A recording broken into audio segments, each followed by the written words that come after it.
नमस्कार दोस्तों, आपका स्वागत है हमारे चैनल में। आज हम आपके लिए कुछ गौतम बुद्ध की अनसुनी कहानियां लेकर आए हैं। तो चलिए शुरू करते हैं। गौतम बुद्ध के पास उनका प्रिय शिष्य पूर्ण पहुंचा।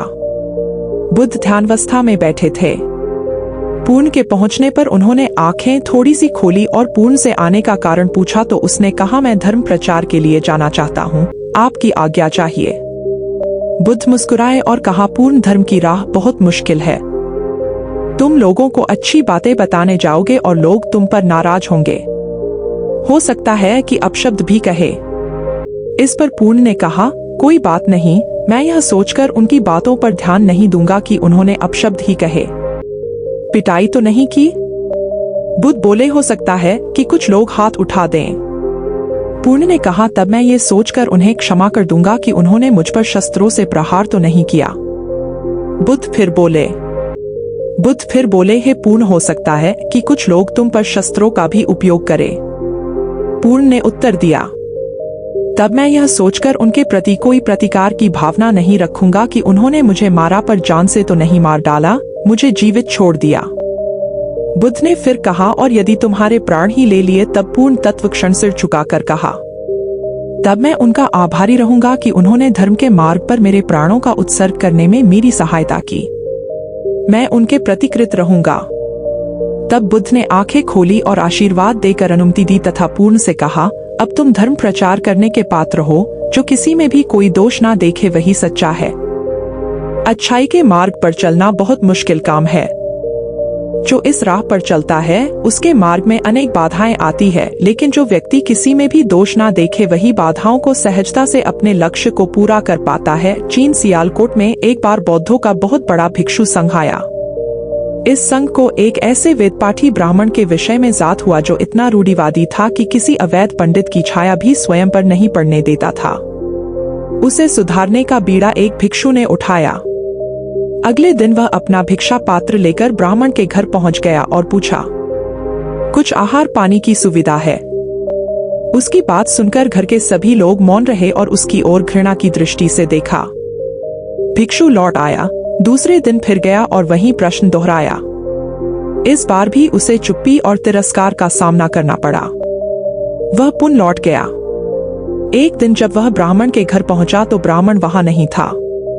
नित्य आने जाने से ब्राह्मणी का मन पसीज गया। वह बोली, मैं तो तुम्हें आहार पानी दे दूं, किंतु पंडित जी की नाराजगी के कारण विवश हो। भिक्षु ने कहा, कोई बात नहीं बहन, मैं अपना काम करता हूँ, तुम अपना काम करो। वापस लौटते हुए भिक्षु को ब्राह्मण मिल गया। उसने भिक्षु को खूब खरी खोटी सुनाई। तब भिक्षु ने कहा, इतने दिनों तक आपके घर से कुछ नहीं मिला, किंतु आज आपकी पत्नी ने नहीं दी है। अब किसी दिन हाँ भी मिल जाएगा। ब्राह्मण थोड़ा शांत हुआ और बोला, यह क्रम कब तक जारी रखोगे? भिक्षु ने उत्तर दिया, जब तक जीवित हूं तब तक। उसका धैर्य देख ब्राह्मण का अहंकार पिघल गया और उसने भिक्षु से क्षमा मांगी। वस्तुतः धैर्य व सहिष्णुता के बल पर बड़ी से बड़ी प्रतिकूलता को अनुकूलता में बदला जा सकता है। देखता और समझदारी ऊंचे आकाश में सफेद कबूतरों की एक टोली उड़कर जा रही थी। बहुत दूर जाना था। उन्हें लंबा रास्ता था। सुबह से उठते उड़ते थकान होने लगी थी। सूरज तेजी से चमक रहा था। कबूतरों को भूख लगने लगी थी। तभी उन्होंने देखा कि नीचे जमीन पर चावल के बहुत से दाने पड़े थे। कबूतरों ने एक दूसरे से कहा, चलो भाई, थोड़ी देर रुककर कुछ खा लिया जाए, फिर आगे जाएंगे। एक बुजुर्ग कबूतर ने चारों ओर देखा। वहां दूर दूर तक कोई घर या मनुष्य दिखाई नहीं दे रहा था। फिर चावल के ये दाने यहाँ कहाँ से आए? बुजुर्ग कबूतर ने बाकी कबूतरों को समझाया, मुझे लगता है कि यहाँ कुछ गड़बड़ है, तुम लोग नीचे मत उतरो। लेकिन किसी ने भी उसकी बात नहीं सुनी। सभी कबूतर तेजी से उतरे, दाना चुगने लगे। इतने बढ़िया दाने बहुत दिनों के बाद खाने को मिले थे। वे बहुत खुश थे। जब सभी ने भरपेट खा लिया तो बोले, चलो भाई, अब आगे चला जाए। लेकिन यह क्या? जब उन्होंने उड़ने की कोशिश की तो उड़ ही नहीं पाए। चावल के दानों के साथ साथ वहां एक चिड़ी मार का जाल भी था जिसमें उनके पांव फंस गए थे। उन्हें अपनी गलती पर पछतावा हुआ। बूढ़ा कबूतर पेड़ पर बैठकर सब देख रहा था। उसने जब अपने साथियों को मुसीबत में देखा तो फौरन उड़ा और चारों ओर देखा, दूर उसे चिड़ी मार आता दिखाई दिया। वह फौरन लौटा और अपने साथियों को बताया। सब वहां से निकलने का उपाय सोचने लगे। तब बूढ़े कबूतर ने कहा, दोस्तों, एकता में बड़ी शक्ति होती है। सब एक साथ उधर ढोगे तो जाल तुम्हें रोक नहीं पाएगा। उसने गिना 1 2 3। उड़ो। सारे कबूतरों ने एक साथ जोर लगाया और जाल उनके साथ उठने लगा। जब तक चिड़ी मार वहां पहुंचा तब तक जाल काफी ऊपर उड़ चुका था। वह देखता ही रह गया और कबूतर चाल लेकर उड़ गए। बूढ़ा कबूतर सबसे आगे उड़ रहा था। काफी देर उड़ने के बाद वे नीचे उतरे। वहां कबूतरों के दोस्त चूहे रहते थे। चूहों ने अपने तेज दांतों से जाल काट दिया। इस तरह बूढ़े कबूतर की समझदारी और साथ मिलकर काम करने से सभी कबूतर बच गए। एक शहर में एक बहुत अमीर व्यक्ति रहता था। उसका नाम तो था धनीमल, लेकिन था वह बेहद कंजूस। उसका कहना था कि अगर आप अपना पैसा अपने पास रखेंगे तो सबको पता चल जाएगा कि आपके पास बहुत पैसे हैं। फिर चोर डाकू आपके पीछे पड़ जाएंगे और सारा पैसा लूट कर ले जाएंगे। इसलिए वह अपना सारा पैसा छिपा कर रखता था और खुद एक बहुत गरीब व्यक्ति के समान रहता था। फटे पुराने कपड़े, घिसे हुए जूते, रूखा सूखा खाना, ये सब देखकर लोग उसे भिखारी समझते थे। जिनको पता था कि वह धनवान है, वे उसे कंजूस कहकर बुलाते थे। एक दिन धनीमल को अपनी संपत्ति को चोरों से बचाने का एक बहुत बढ़िया उपाय सूझा। उसने सारे पैसों से बहुत सा सोना खरीद लिया और फिर सारे सोने को पिघलाकर उसका एक बड़ा सा गोला बना लिया। उसने शहर के बाहर जाकर एक पुराने कुएं के पास एक गड्ढा खोदा और सोने का वह गोला उसमें डालकर गड्ढा बंद कर दिया। वो अब निश्चिंत था। अपनी तसल्ली के लिए वो रोज रात को आकर गड्ढे में देख लेता था कि उसका सोना वहां है या नहीं। उसे विश्वास था कि कोई भी चोर इस जगह के बारे में नहीं जान पाएगा, लेकिन ऐसा नहीं हुआ। धीरे धीरे पूरे शहर में यह चर्चा होने लगी कि धनीमल रात में शहर के बाहर जाकर कुछ करता है। एक रात जब उसने गड्ढा खोदकर देखा तो सोना वहां से गायब था। उसे गहरा सदमा लगा और वह चीख कर रोने लगा। उसके रोने की आवाज सुनकर बहुत से लोग वहां आ गए। धनीमल रो रोकर अपना दुख बताने लगा। तब उसके एक पड़ोसी से उसे कहा, धनीमल, तुम एक भारी पत्थर इस गड्ढे में रख दो और समझ लो कि वही तुम्हारा सोना है। यह सुनकर धनीमल को बहुत गुस्सा आया।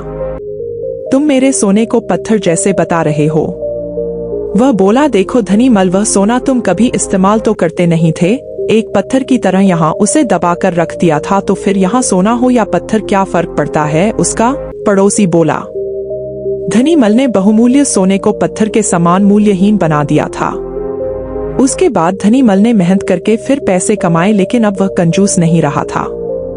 अपने पैसे को वह अपने ऊपर और दूसरे लोगों की सहायता के लिए खर्च करता था। अंधी का बेटा एक औरत थी जो अंधी थी, जिसके कारण उसके बेटे को स्कूल में बच्चे चिढ़ाते थे कि अंधी का बेटा आ गया। हर बात पर उसे ये शब्द सुनने को मिलता था कि अंधी का बेटा। इसलिए वो अपनी माँ से चिढ़ता था, उसे कहीं भी अपने साथ लेकर जाने में हिचकता था, उसे नापसंद करता था। उसकी माँ ने उसे पढ़ाया और उसे इस लायक बना दिया कि वो अपने पैरों पर खड़ा हो सके। लेकिन जब वो बड़ा आदमी बन गया तो अपनी माँ को छोड़ अलग रहने लगा। एक दिन एक बूढ़ी औरत उसके घर आई और गार्ड से बोली, मुझे तुम्हारे साहब से मिलना है। जब गार्ड ने अपने मालिक से बोला तो मालिक ने कहा कि बोल दो, मैं अभी घर पर नहीं हूँ। गार्ड ने जब बुढ़िया से बोला कि वो अभी नहीं है तो वो वहां से चली गई। थोड़ी देर बाद जब लड़का अपनी कार से ऑफिस के लिए जा रहा होता है तो देखता है कि सामने बहुत भीड़ लगी है और जानने के लिए कि वहां क्यों भीड़ लगी है वह वहां गया तो देखा उसकी माँ वहां मरी पड़ी थी। उसने देखा कि उसकी मुट्ठी में कुछ है। उसने जब मुट्ठी खोली तो देखा कि एक लेटर जिसमें ये लिखा था कि बेटा, जब तू छोटा था तो खेलते वक्त तेरी आंख में सरिया धंस गई थी और तू अंधा हो गया था, तो मैंने तुम्हें अपनी आंखें दे दी थी। इतना पढ़कर लड़का जोर जोर से रोने लगा। उसकी माँ उसके पास नहीं आ सकती थी। दोस्तों, वक्त रहते ही अपने लोगों की वैल्यू करना सीखो। माँ बाप का कर्ज हम कभी नहीं चुका सकते। हमारी प्यास का अंदाज भी अलग है। दोस्तों, कभी समंदर को ठुकरा देते हैं तो कभी आंसू तक पी जाते हैं। जीवन साथी सबसे अजीज होता है। दोस्तों, अगर आपको हमारी कहानी पसंद आए तो हमारे चैनल को सब्सक्राइब करो। आपका बहुमूल्य समय देने के लिए बहुत बहुत धन्यवाद। नमो बुद्धाय।